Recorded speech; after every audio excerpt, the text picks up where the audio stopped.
নমস্কার বন্ধুরা, আমি ঝুমাস ক্রিয়েশনে তোমাদের স্বাগত। আজ আমি তোমাদের সাথে যে রেসিপিটা শেয়ার করব সেটা সম্পূর্ণ নিরামিষ একটা রেসিপি, ছোলার ডালের বড়া দিয়ে পেঁপে আলুর তরকারি। এটা কিন্তু খেতে অসাধারণ হয়। পেঁপে আমাদের অনেকেরই ভালো লাগে না বন্ধুরা, কিন্তু এইভাবে রান্না করলে খেতে কিন্তু ভালোই লাগবে। প্রথমে আমি 100 গ্রাম ছোলার ডাল 3 ঘন্টা ভিজিয়ে রেখেছিলাম। তারপর এটাকে মিক্সার গ্রাইন্ডারে পেস্ট করে নেব। দেখো পেস্টটা হয়ে গেছে। এবার এর মধ্যে 1 চামচ আদা কাঁচা লঙ্কা বাটা, হাফ চামচ নুন আর হাফ চামচ চিনি দিলাম। তারপর এটাকে ভালো করে ফেটিয়ে নিতে হবে। ডালটাকে ভালো করে না ফেটালে বন্ধুরা বড়াগুলো কিন্তু সফট হবে না। ডালটা ফেটানো হয়ে গেছে। এবার আমি কড়াইতে সর্ষের তেল দিলাম। তেলটা গরম হলে আমি একটা একটা করে বড়া এতে ছেড়ে দেব। তার আগে বলে রাখি বন্ধুরা, আমার এই রেসিপি যদি তোমাদের ভালো লাগে তোমরা আমার চ্যানেলটাকে সাবস্ক্রাইব করে দিও, লাইক কমেন্ট শেয়ার করো আর পাশে থাকা বেল বাটনটা প্রেস করে দিও যাতে আমার ভিডিওগুলো আপলোড হওয়ার সঙ্গে সঙ্গে তোমাদের কাছে পৌঁছে যায়। আর পুরনো বন্ধুরা আমার পাশে থেকে যেও প্লিজ।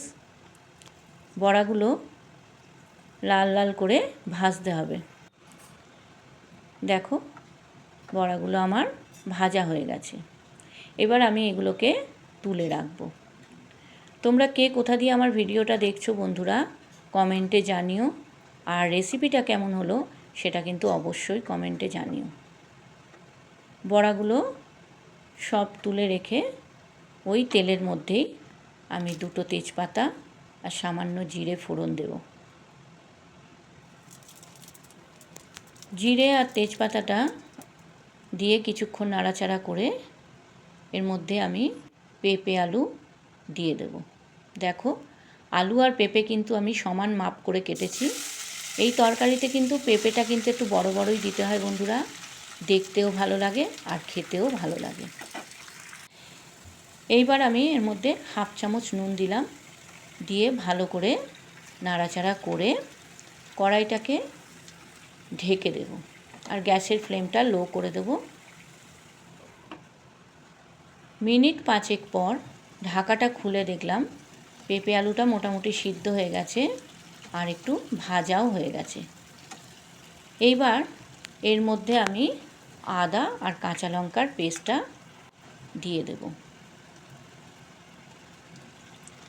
আর দেব হলুদ গুঁড়ো, লঙ্কা গুঁড়ো, ধনে গুঁড়ো আর জিরে গুঁড়ো দিয়ে নাড়াচাড়া করব।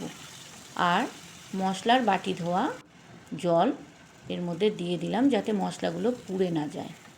এবার ভালো করে এটাকে নাড়াচাড়া করতে হবে। করে এর মধ্যে আমি নুন আর চিনি দেব।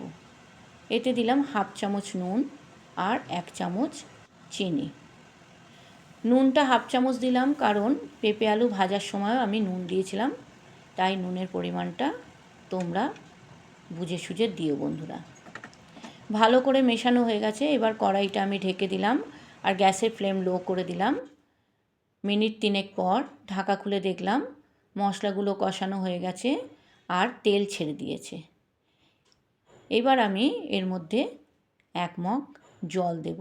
জলের পরিমাণটা কিন্তু একটু বেশি করে দিও বন্ধুরা, কারণ বড়াগুলো দিলে কিন্তু সব ঝোল টেনে নেবে, তাই জলটা একটু বেশি করেই দেবে।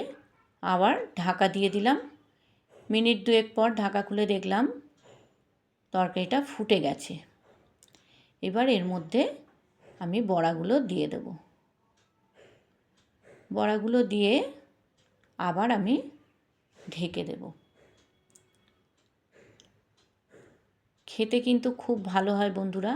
আমি নিরামিষের দিন কিন্তু এইভাবেই পেঁপে আলুর তরকারি করি। আবার কড়াইটা আমি ঢেকে দিলাম।